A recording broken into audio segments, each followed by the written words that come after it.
So, tuloy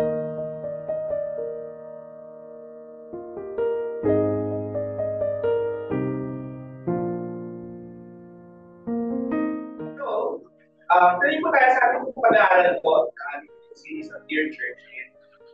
Ngayon po tayo po ay nasa ikatlong sulat na po sa ating po series. Ang pamagat po na ating pag-aaral po is Jesus is our treasure. Jesus ang ating pong kayamanan. And what does it mean for us to have yung treasure? Ano ba yung treasure? Ano ba yung mahalaga para po sa bawat isa sa atin? Kung naalala po ninyo, isa sa mga parables or kwento po ni Jesus is yung isang lalaki na nakakita siya ng isang treasure sa isang lote, sa isang pangating lote. Tapos binenta niya yung lahat na meron siya para mabili niya yung lote yun para makakuha yung treasure sa lote. Sa atin school, sa modern day na sa kanila, ano ba yung maklaseng ano yan? Para sa mga nagbibenta na ano, or mga nag-real estate sa atin sa atin. Siyempre, kaya natin, hindi ko sa Lancaster kasi magkakalit. Naalala natin yung value ng property. Pero lalaking ito, hindi ka alam. Pangalam niya lang merong treasure. So, binili niya yun, he let go of everything that he has so that he can get that. And that parable talk about when we make Jesus our treasure, everything else wala ng value. Ibig sabihin, Jesus na yung pinakamahalaga sa amin. So, alam natin, ano ba yung ibig sabihin ng Jesus? Yung pinaka-importante, yung ating buhayan. So, pag-background, mag-aaral, konektado pa rin po sa ating previews na Pergamum is the next delivery Shopee rider natin mula sa Patmos. So, yung ating pong rules sa pag-aaral, so ngayon, we are still using the rule of great sense. And, sige po, sa royal introduction, kasi di ba, kailangan natin tandaan na ang sulat na ito is a memo, sa executive order mula sa Panginoong Jesus. Dito nagpakilala si Jesus as the words of him who has the sharp two-edged sword. So, marami actually ako nakikita dito ng drawings na interpreting this passage na si Jesus masakay sa isang puting na bayan tapos na sword. Tapos habang nakasakay siya dun sa kabayo, ilaw yung nag-aapon yung kanyang rider. Parang dinilexura niya. Tapos, nakabuka yung bibig niya. Tapos mayroong mga sword na nagbigay sa kanya. Yun ang ba yung sabihin na it's mainly symbolic. Okay? So, huwag natin siya kagad na tumitira ng sword. Because the sword here is a reference actually for the word of God. Okay? So, kung cross-reference natin sa Hebrews chapter 4 verse 12, sabi ng writer ng Hebrews, for the word of God is living and active, sharper than any two-edged sword, piercing to the division of soul and spirit, of goodness and of marrow, discerning the thoughts and intents of the heart. So, ibig sabihin, matala sa salita ng Panginoon kasi tumatago sa akin. Hello, ba? Kaya importante that we sing songs that are biblical. Hindi lang tumatago sa damdamin natin for the sake of feels natin, but yung biblical truth, ma-ingest natin sa ating pong pag-awal sa Panginoon. So, yung sinabi niya sa verse 12 is galing din sa chapter 1, verse 16. Kaya natin at 7 stars from this month, yung sharp of 20. So, yung sword na yun refers to the word of the Lord. Para kanino ang sulat? Para po sa Pergamum. Kung yung vision what Pergamum looks like, pwede natin siyang isipin na Pergamum is like Baguio. Pero ito ay nasa 30. So, isa siyang city on top of a hill. So, parang Baguio talaga. Kasi ang pinakamataas na pati ng Baguio ay SS. Di ba? Kita mo yung buong ganda ng panorama. Parang ganito po meron siya dito parang deliver. Meron siya Pergamum Boa Arena. Yan. Tapos ang ganda ng view actually dyan. So, kung meron kayong extra cash, meron kayong kayong makakuha ng visa, tayo ng Turkey. Yan, tayo yung Perlo. So, meron, yung tinatawag na Acropolis. So, merong temples dyan. Sino ba yung sinasamba nila sa Pergamum? Yung emperor. Okay, so Augustus. They are also devoted to the goddess Roma. Sino ba si goddess Roma? Yun yung personification ng Rome itself. So, kamukha niya si Athena or si Minerva. It is also devoted to Asclepius. Sino si Asclepius? Siya yung god of healing. So, ang symbol niya po is yung snake na nakapagulupot sa staff. And, syempre, is also devoted to the god Zeus. Yan. So, dahil sa ito, sa mga panambahan nito or sa practices nito dito sa loob ng Pergamum, tinawag ni Jesus ang Pergamum as the throne of Satan. Matindi na yun. Matindi accusation yan. Matindi description yan para sa isang lugar. Na ang lugar na yun ay doon nakabase si Satanas. So, hindi siya actual na yung talagang merong trono ni Satan na kalun doon. But, ang sinasabi ni Jesus dito is, dahil sa ang daming worship, ang daming worship, ang daming nilang yung pinipilit sa tao na yung worship na except si God is God. Kaya, yun yung trono ni Satan na pinangalan. Kasi si Balaam or si Balaam, in English, Balaam. Kaya dito, you have started the teaching of Balaam. So, Balaam, to this something lang. Basahin po yan sa Numbers. Nasa Numbers chapter 25 po yan. So, si Balaam ay isang propeta na nirentahan para i-curse yung mga Israelites. Tapos, yung kabayo niya o yung donkey, pinipigilan siya to the point na yung donkey niya nagsalita. So, yun yung kwento niya doon. Pero ang legacy ni Balaam is, tinuruan niya yung timong buwag sa Balaam. Ito ang gawin niyo para lumayo yung puso ng mga Israelita. Turuan niya sila na kumain ng sacrifice to idols and practice sexual immorality. Dito sa verse 17, baka may sinasabi na hidden manna. So, hidden manna here is again symbolic. Right? Kung gano'n yung mana na ginamit ng Panginoon para i-sustain yung mga Israelites habang sila nagkatravel sa wilderness, para makarating sila sa promised land. Mana here is symbolic of the provision and blessings of the Lord. Okay? So, hindi lang material blessings, but also spiritual blessings that help us sustain us para manatili sa Panginoon. Yun yung nagbibigay sa atin ng kalakasan. Ano ba yung white stone? Dahil hindi siya gano'n. Sa kultura ng mga Greeks and the Romans, kapag gusto kang imbitahan sa isang banquet, sa isang dinner, bibigyan ka ng isang white stone. Tapos sa white stone, nakasulat either yung pangalan mo or yung pangalan na parang password mo para makarating ka dun sa yun.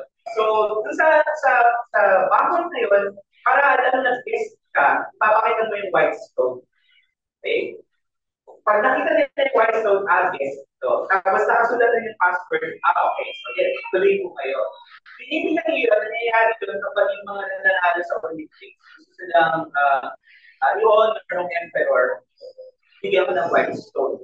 So, hindi siya yung literal na bato na Lord, pinili ko kung bigyan ng white.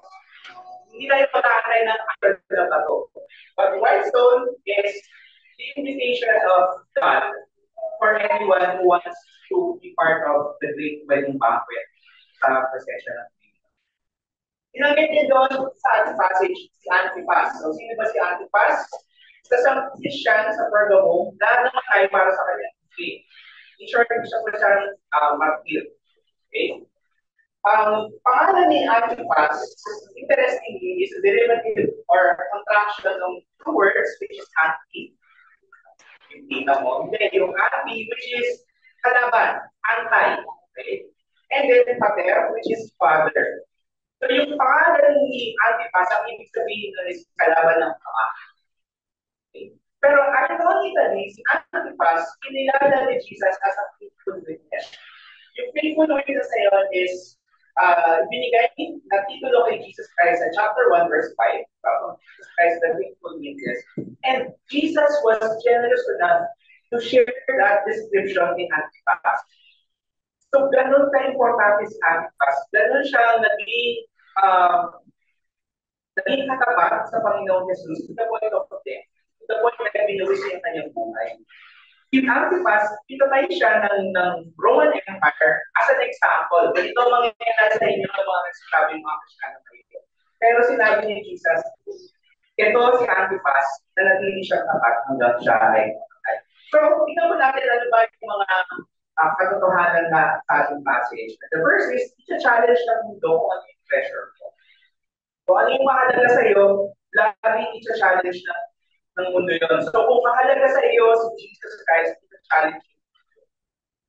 And it can happen in many forms. It can happen in people sa paligid mo na nagsasabi na, Christian ka pa, nagkakamali ka naman. It can happen in the form of sickness, in the form of addiction, in the form of ngayon, mas nare-recognize natin that mental affliction also happens sa Christian. Malaking katotohanan po yun. Hindi po totoo na ang Kristiyano hindi tinatablan ng mental health. Hindi totoo na pray mo lang, kulang ka lang sa faith. Hindi. Okay? Mental health, mental issues are also possible sa ating mga Kristiyano. And this is part of the affliction that we have. Right? Sa panahon ng mga believers ko sa Pergamum, sila ay nakaranas ng napakatinding persecution. Hindi lang yung paghihirap, naalala ninyo yun from last week, sa Smyrna, naghihirap sila economically, and then pinipersecute sila ng kanilang mga kapitbahay. Ito, dumating sa point na Antipas, siya yung napagdesikahan. Most likely si Antipas kung pinatay siya, it was a public spectacle. Katulad ng pagpatay ni Stephen, katulad ng tinuyod si Paul sa Lystra. So the world will always challenge kung gaano natin ang priorities. And sometimes it happens in the form ng sa work natin. Even our dreams and goals can take precedence. These dreams and goals natin pwedeng sapawan ng ating pagmamahal at pagpapahalaga kay Jesus. So are we willing actually to follow Jesus to the point of there? Ano po yung sabihin ko dito para sa atin? At kumapit tayo kay Jesus, dahil siya po yung pinakatunay na treasure. There is no other treasure in the world that can match Jesus. Dahil si Jesus ang nag-chat siya sa atin, siya ay higit para sa ating buhay. Sinabi dito na ang pagkapit kay Jesus, yet you hold fast to my name, and you did not deny my faith, even in the days of past faithful goodness. Kinilala ni Jesus yung mga believers of Pergamum na kahit na pinapatay na kayo ng mga Romano. Salamat dahil kayo ay nagpusigit na kilalanin ninyo, sabihin niya sa buong mundo na kayo ay tagasunod. Sinabi din actually ni Jesus sa Matthew chapter 10, everyone who acknowledges me before men, I also will acknowledge before my Father who is in heaven. But whoever denies me before men, I also will deny before my Father. Kasi kung tutusin, mas madaling ikago natin para pag-iisyan. Mas madali na mag-report ka sa trabaho, tapos iba lang yung info, tapos diba? Pero kung tayo ng mga Kristiyano, we engage the people around us. We build relationships. Para yung relationships yun yung gagawin natin, para pakilala natin Jesus Christ. Diba? Pero kung tayo, and this is a review to me, kasi for the most part, ng aking pong career life, ayoko actually na nakikipaglan sa mga tao. Pag meron okasyon, sabihin ko, babayaran ko lang po yung penalty. Babayaran na lang po ako ng penalty. Ganyan. Kasi ayoko talagang makihalugin sa tao. And I realized na kaya ayoko makihalap dito sa tao kasi ayoko malaman nila ng masyado. Kaya kapag kami ng company party, tapos ako lang hindi uminom, bakit? Bakit? Ba't na, bait ka? Diba? Tapos, pag yung nagbabait-baitan ako, tapos dinadaya ko yung time card ko, dinadaya ko yung workout ko, diba? Hindi magandang testimony yun bilang isang sumunod ni Jesus. So, kumbaga parang yung pagtanggi natin na tayo ay tagasunod ni Jesus, it may mean na sa ating buhay, kinakasangkapan lang natin. So, masakit na isipin, pero we have to admit that. And ang sabi naman po ng Panginoon Jesus is, magsisi tayo, mag-repent tayo sa ating mga pagkukulit. So what does it mean to have Christ as our treasure? Short answer, kung ano man yung umuubos sa ating oras, ano yung umuubos sa ating resources, that's our treasure.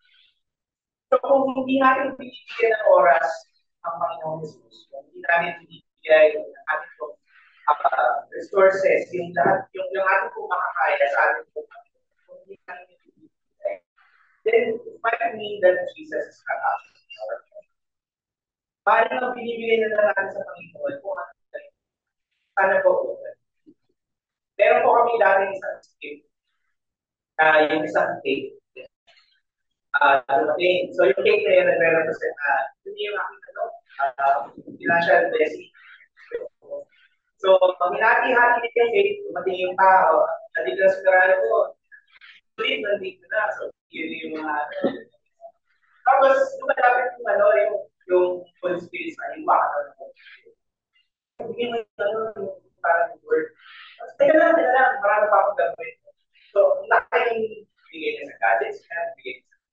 Tapos, nung natira na lang yung crumbs, tapos isa sila naman, malaki yan na.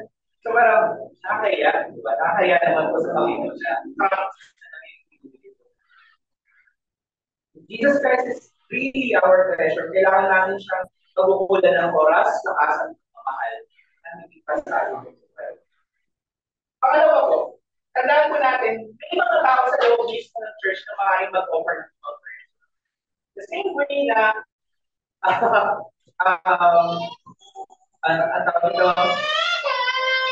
paano natin nalalaman na ang mga tao iba nag-offer ng mga prayers? Sa maniwala kayo hindi. Lumalabas ko sa akin kung meron isang hindi ko makaintindihan bakit yung mga church sa Africa yung lumalabas sa reels. Pero meron mga church sa Africa, sabi, pastor daw siya. So yung lalaki, hawak-hawak na ganito po niya. Tapos nananalangin siya na kailangan niya daw ng tawag ng pera. Tapos sabi ng in God's name, I will bless you. I will give her money right now. Tapos ilaw yung phone. May pumasok sa Gcash niya. So, nagtatanong na yung buong church dahil may pumasok sa Gcash niya na 3,000 yung hinihingi. Pero ba gumawa ang Panginoon? Tapos merong isa na the same pastor, ang tawag sa kanya the prophet.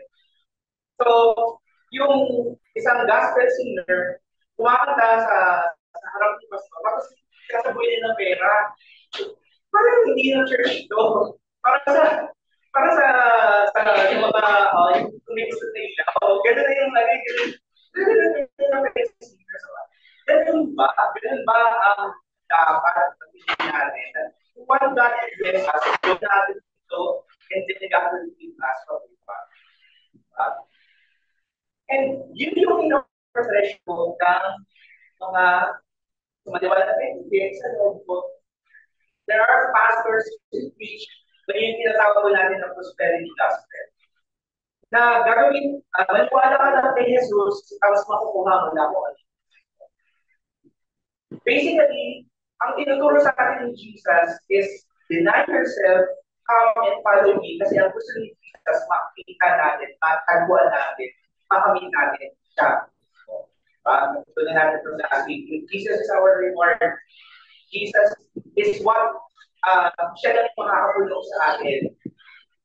Pero ang ino-offer ng mga tagapagturo na ito is that si Jesus, maniwala ka lang kay Jesus, makuha ka ng your dream car, your dream house, your dream wife, or your dream husband, diba? Diba? Minsan, nasasaktan ako, naiintindihan ko pa naman sa naging mga Christian faith na, ay, grabe, ito siya na to is God's best. Tapos sabi ng mga ko, bigyan mo na ng mga ilang buwan. Pag yung break niya, nakakalat na sa tingnan natin kung God's best pa yan. Pag yung mga kalat naman sa God's best pa ba yan naging God? Sabi ko, God's peace. Diba? So, bakit pwede you give me this peace? Diba? Hindi sa gabi para makakatulog sa parang may pinihigit na sa bawah, nakakagit ko. Ano mo yun? Wala akong sinasabi. Pero, parang we put so much yung hype sa isang wedding that we forget yung sa doon na we celebrate people falling in love and getting married. Pero nakakalimutan natin na marriage is actually a picture of God redeeming us. It's a picture of Jesus living His life para tayo po ay maging kasama. So, parang I would rather say na itong tao ito ay hindi siya yung God's best. No, kasi itong tao ito, pwede siyang magkamali. Diba? Pero bibigay siya ng Panginoon para i-remind tayo that Jesus is the best for us. Jesus is the best for our marriage. Yes, Jesus is the best sa ating buhay. Itong sa loob ng Church ng Pergamum, na Nicolaitans, diba? Napag-aralan na natin sila before. Na ang turo nila is that they might eat food, sacrifice to idols, and drugs, sexual immorality. Na, kumbaga, para sa kanila kasi ay kaya sila, ang tinuturo nila is nasundin mo yung sariling layaw mo, yung sariling paggustuhan. Tapos, justify nila na okay lang sa pinatawad. Pero, dapat natin iwasan yung mga ganitong klaseng katuruan sa loob ng church, yung mga ganitong klaseng tao na nagtuturo ng mga ganitong klaseng katuruan na nag-offer ng isang treasure na hindi. Kasi, ang gagawin po nila sa atin is lalayo nila tayo sa pangalan. So, kailangan ay magsisi tayo, magtuto tayo na i-pressure yung mga salita. Yung ating pong mga meetings kanina, most of it, kinuha po natin from Psalm 109, which is a love poem dedicated to the law, to the Word of God. Diba? Kung gagawa ka ng isang tula, bakit mo, imagine mo, gagawa ka ng isang tula dedicated sa Constitution. Bakit? Pero parang ganun yung Psalm 119. It says that the law of the Lord is like honey. Diba? Honey na napakasarap at nagbibigay ng kabuhayan sa iyong pagkatao.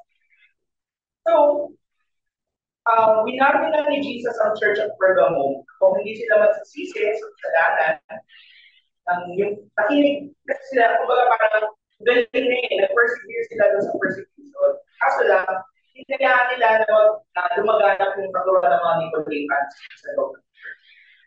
So, applicable din po yung warning dito sa akin. Na, pagsisihan natin yung mga pag-pressure sa mga bagay na walang nilaman. Kasi hinahihimod na natin yung mga pamilya natin. Okay?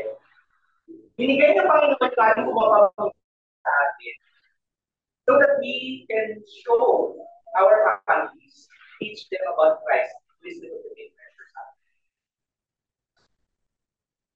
Gamitin natin yung mga bagay na ito para mas makilala si Jesus Christ at tayo na. Halagahan natin ng salita ni Jesus Christ. Bible, basahin po natin yung Bible ko. Huwag mo natin siyang i-display sa bakay. Aralin natin ito at isipin. Ating kung pagsunod yung Kristo is actually, it is a evidence na natin-pressure po natin si Christ. But if we we know na kapag tayo magkamali, we can fail, diba? Pero may grasya po ang Panginoon. Gamit niyo po ang Panginoon na kahit tayo ay mag-fail, kahit na tayo ay mag-question sa Panginoon, di ba, ginagamit po yun para ipakita na siya po ay tunay at ay sa atin. Paano po? Si Jesus po ang ating pleasure kasi maasahan natin siya ang naman. Binagin ko po kanina yun nga ay that the words of the Lord is like a two-edged sword. Bakit kasi sabi ito? Yung mga Nicolaitans, parang yung mga disciples na tinuring doon sa John chapter 6, ito yung extend na after ni Jesus magpakain ng individuo. Tapos, hinahabol siya ng mga tao. Sabi ni Jesus, kaya nila naman ako gusto kasi nakakain kayo na gusto kayo. Gusto niyo ba? Gusto niyo may extra rice? Diba? Kaya kayo nagpupunta sa akin. Pero ang sinabi ni Jesus ito is, kung gusto niyo talaga makakita kung ano ang tinuturo ng Panginoon, I am the bread of life. Ako yung nagbibigay, ako yung bubusog sa inyo. So ngayon, sinabi niya ng mga disciples ito, mahirap pala ako. Balik na lang tayo sa atin. So, ganito yung pag-Nicolaitans before. Tulad ng isang sword, sakit ang katotohanan ng salita ng Panginoon. Pero, that same sword, hindi yun nilalaga natin mula sa burden ng ating unrealistic expectations. Yung katotohanan ng Panginoon, ito nagpapalaya sa atin mula sa kasalanan. Ito yung nagpapawala sa atin or nagpapakawala sa atin mula sa sakit na dulot ng kawalan. So, ano pong ibig sabihin ko dito sa atin? Panggapin natin ang invitation niya sa pressure siya, makibahagi tayo sa kanya. Ang nais ng Panginoon, dito po sa verse 17, for us to take part of anything kasama siya. Lahat tayo invited. Gusto na Panginoon na bigyan tayo ng puting bato, yung invitation niya. Yung puting bato yun is actually the Holy Spirit. The Holy Spirit, that is the seal. Sinabi dito sa Ephesians chapter 1, when you heard the word of truth and believed, you were sealed with the promised Holy Spirit, who is the guarantee of our inheritance. Ang Holy Spirit, yung paunang deposito ng Panginoon ng kanyang presensya. At yun yung, kung meron tayo, taglay natin ng Holy Spirit, ibig sabihin, we are invited to the graduate. Na kapag kasi natin ng Panginoon Jesus sa dulo ng panahon, pagbalik niya, o nasa ng invitasyon, makikita niya sa atin, taglay natin. Wala magamay sa atin na ng puting bato, wala. Bato yun, diba? Hindi yun. Hindi siya actual na bato. Kundi, that promise Holy Spirit serves as our wedding invitation, serves as our RSVP. Pangahawakan, tayo ay kabahagi sa ingramit ng daan ng Diyos. And nakasulat sa Holy Spirit yung ating pong new identity. A new name written on the stone of what Holy Spirit. Paano natin tatanggapin ang invitation ni Kristo? Maniwala ka kay Jesus Christ. At yung maniwala na ito is hindi lang yung, naniniwala na ako kay Jesus Christ. Yung hindi lang siya yung is in your mind. Kundi yung paniniwala na yung buhay natin is ina-align natin sa pagsasunod kay Kristo. Ayun ko sana gawin itong example ko nito. Pero those na example na ito, think about yung mga fans ng TV. Mga blooms dito, ganyan, mga late bloomer. Yung mga fans ng TV or fans ng SB19. Meron, SB19, diba? Sinuyo ng lahat ng Dunkin para makumpletin lahat ng photocard. Sige lang yun. Yung kumain ka na napakaraming Jollibee meal para makumpletin mo yung photocard ng TV. Ang tawag ito, ang paalala ko lang, hindi ko kayo pinokondem or di na judge. Kung meron kayo mga ganitong klaseng panto. Pero, following Jesus is not a panto. Kung kaya natin ibigay yung resources natin, so follow yung mga paborito natin sa celebrity, paborito natin how much more yung ibigay natin sa sarili natin para sunod sa Panginoon Jesus. Hindi naman ibig sabihin na tayo pa na lang sa gitna ng rotonda, tapos, ano kayo? Dadating na ang Panginoon Jesus! Yung makita ng ating mga kapamilya, tayo ay wala. Yung makita ng ating mga anak, yung pag-aaruga natin sa kanila, madama nila na ang Panginoon Jesus ay totoo. Sometimes, hindi naman ang hinihingi sa atin ng Panginoon is mga grand gestures. Hindi hinihingi sa atin ng Panginoon na mamamatay ako para kay Kristo! Diba? Tapos yung mag-spectacle dahil sa square. Hindi yun ang hinihingi sa atin. Hinihingi sa atin ng Panginoon. That we become able in this quality. Yung nagpa-pray tayo, sana hindi lang tuwing kakain. Sana hindi lang tuwing magayin. Magdalangin tayo, pray without ceasing, kausapin natin ng mga Panginoon. Sa school, sa biyahe, habang nasa-drive. Ito kailangan ko actually paalala sa akin. Kailangan ko manalangin sa Panginoon tuwing nasa-drive. Kasi ang daming mga pwedeng kainin na natin dito. Ang pagsunod kay Kristo, ibig sabihin yung buong buhay natin is committed sa pagsunod sa kagustuhan.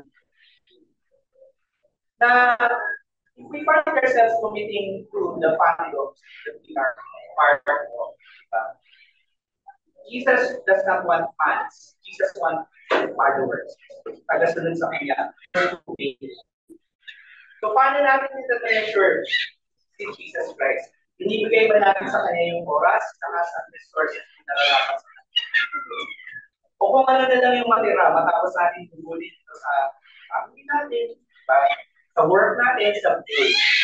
Again, hindi masama yung mga bagay nito. These are actually blessings. Pero katulad yan yung sinasabi natin na yung tayo bilang magulang, ano ba ang gusto natin? Mahalin tayo ng mga anak natin dahil sa pinibigay natin. Or mahalin nila tayo dahil tayo yung nagpapalaki sa kanila, tayo yung nag-araw sa kanila. Kung mas mahalaga yung mga material blessings, kasi sa pagkilala natin sa Panginoon, we are facing pressures. So, ito po mga points po kanina for our reflection. Handa po natin na let us make Jesus truly our treasure. Bigay natin kay Jesus Christ oras, lakas, at pagkilala na nararapat sa Kanya. Turo natin ito sa ating mga anak. Sana po ng mga anak po natin how much we love Christ. Sana hindi na, baka mamaya mahal si Pablo. Mahal po si Pablo kaysa kay Jesus Cristo. Sana gano'n. Sana nakikita din ng mga anak natin kung gaano ka-importante si Jesus Christ sa atin. Turo natin ito sa kanila. Kung mahalaga si Jesus para sa atin, makakaasa tayo. Ito yung madali. Ito yung balik dito. Kasi madalas iniisip natin, what's in it for me? Kung pahalagahan po natin si Cristo, ito ang sinabi niya, ang pangako niya, pahalagahan niya rin po kayo sa harap ng tao. Na kapag dumating ng time, na ipapresent tayo ng Panginoon sa harap ng Diyos Ama. Ito po, si ganito, ito po si God. Sumusunod kay Jesus Christ. Ito po si Yoyo. Sumusunod kay Jesus Christ. At ginamit niya ang Panginoon para sila ay pakita sa Panginoon. Then that is your reward. That is more that we can ask. Jesus is indeed our treasure.